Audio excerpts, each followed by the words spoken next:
राज्य लक्ष्मी को छोड़कर आप चरण कमल वन वन घूमते फिरते हैं। सचमुच आप धर्मनिष्ठता की सीमा है और महापुरुष अपनी प्रेसी सीता जी को चाहने पर जानबूझकर आपके चरण कमल माया मृग के पीछे दौड़ते रहे। सचमुच आप प्रेम की सीमा है। प्रभु, मैं आपको उन्हीं चरणों में वंदना करता हूँ।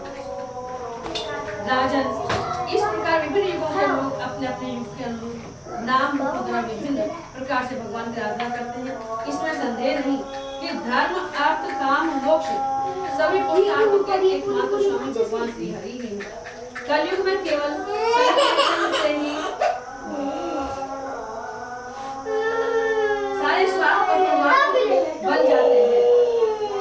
इसलिए इस युग का गुण जानने वाले सारे कलयुग की बड़ी प्रशंसा करते हैं। इससे बड़ा प्रेम करते हैं। जीव संसार अनादिकाल से गुजर रहे हैं। उनके लिए भगवान के लीला गुण और नाम के कीर्तन से बढ़कर कोई परम लाभ नहीं, क्योंकि इस संसार में भटकना मिट जाता है और परम शांति का अनुभव होता है। राजन, सतयुग, त्रेता और द्वापर की प्रजा चाहती है कि हमारा जन्म कलयुग में हो, क्योंकि कलयुग में कहीं कहीं भगवान नारायण के शरणागत उन्हीं के आश्रय में रहने वाले बहुत से भक्त उत्पन्न हुए। महाराज विधे, कलयुग में द्रविड़ देश में अधिक भक्त पाए जाते हैं, जहाँ ताम्रपर्णी, कृतमाला, पैश्वनी, कावेरी, महानदी और प्रतिष्ठा की नदियाँ बहती हैं। राजन, जो मनुष्य इन नदियों का जल पीते हैं और भगवान वासुदेव के भक्त हो जाते हैं।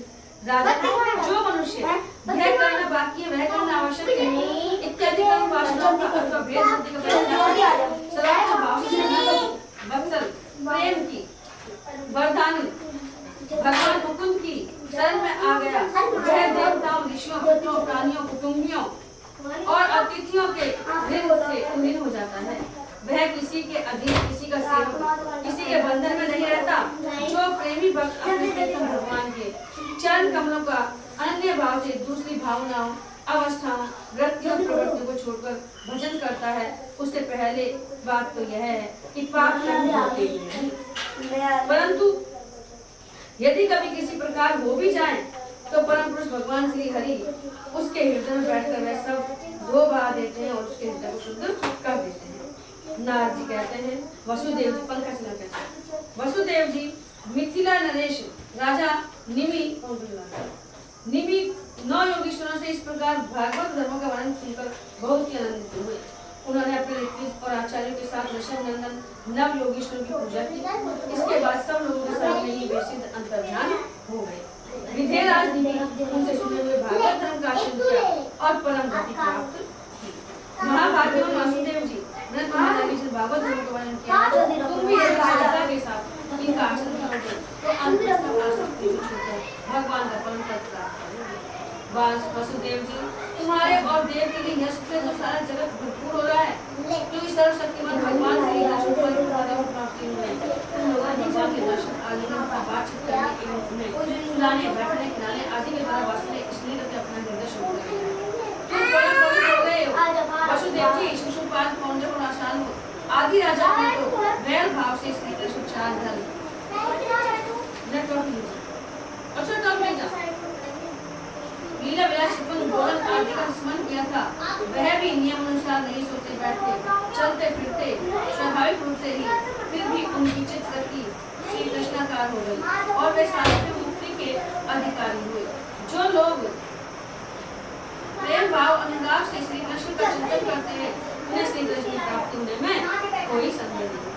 क्या वसुदेव जी, तुम श्री कृष्ण को मत समझो, वे सर्वात्मा, सर्वेश्वर, कारणतीत और अविनाशी हैं।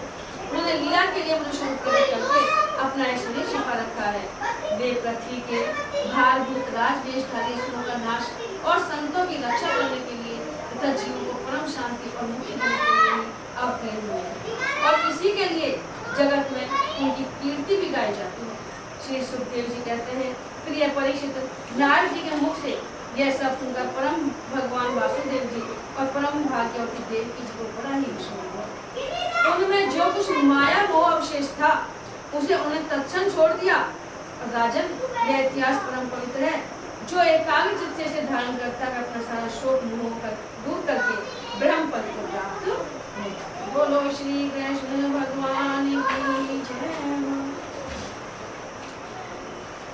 देवताओं की भगवान से स्वधाम सिधारने के लिए प्रार्थना तथा यादवों को प्रवास क्षेत्र जानने की तैयारी करते देखकर उद्धव का भगवान के पास आना। सुखदेव जी कहते हैं, परीक्षित, जब देव ऋषि नारद वसुदेव जी को उपदेश करके चले गए, तब अपने पुत्र सनकादिकों, देवताओं और प्रजापतियों के साथ ब्रह्मा जी, भूतगणों के साथ सर्वेश्वर महादेव जी और मरुदगणों के साथ देवराज इंद्र द्वारका नगरी में आए।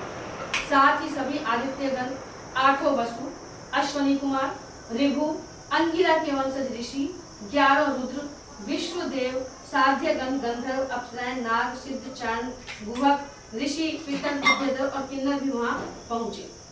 इन लोगों के आगमन का उद्देश्य यह था कि मनुष्य का सा मनोहर वेश धारण करने वाले और अपने श्याम सुंदर विग्रह से सभी लोगों का मन अपनी ओर खींचकर रमा लेने वाले भगवान श्री कृष्ण का दर्शन करें।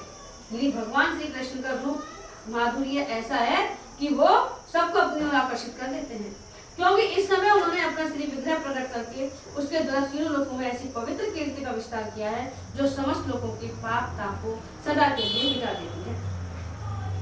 द्वारिकापुरी सब प्रकार की संपत्ति और ऐश्वर्य से समृद्ध तथा अलौकिक से दीप्यमान हो रही थी। वहां आकर उन लोगों ने अनूठी छवि से युक्त भगवान श्री कृष्ण के दर्शन किए। भगवान की रूप माधुरी का निर्वेश नयनों से पान करने पर भी उनके नेत्र तप्त न होते थे। यानी भगवान की रूप माधुरी के दर्शन करते ही रहे, नयन कभी तप्त ही नहीं होते हैं। वे एक तक बहुत देर तक उन्हें देखते ही रहे। उन लोगों ने स्वर्ग के उद्यान, नंदनवन, चैत्ररथ आदि के दिव्य पुष्पों से जगदीश्वर भगवान श्री कृष्ण को ढक दिया और चित्र विचित्र पदों तथा अर्थों से युक्त वाणी के द्वारा उनकी स्तुति करने लगे। बोलो श्री कृष्ण भगवान की जय हो।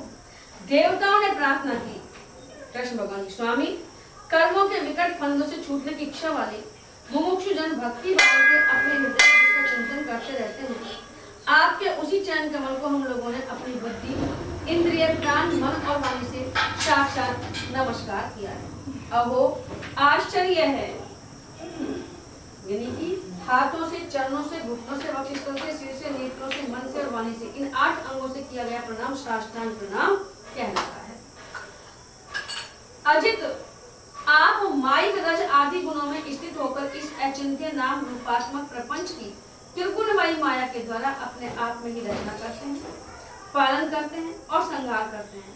यह सब करते हुए भी इन कर्मों से आप लिप्त नहीं होते। भगवान, आप ही इस माया की रचना करते हैं और आप इनमें लिप्त नहीं होते कर्मों में, क्योंकि आप राग द्वेष आदि दोषों से सर्वथा मुक्त हैं और अपने निवारण अखंड स्वरूप भूत परमानंद में मग्न रहते हैं।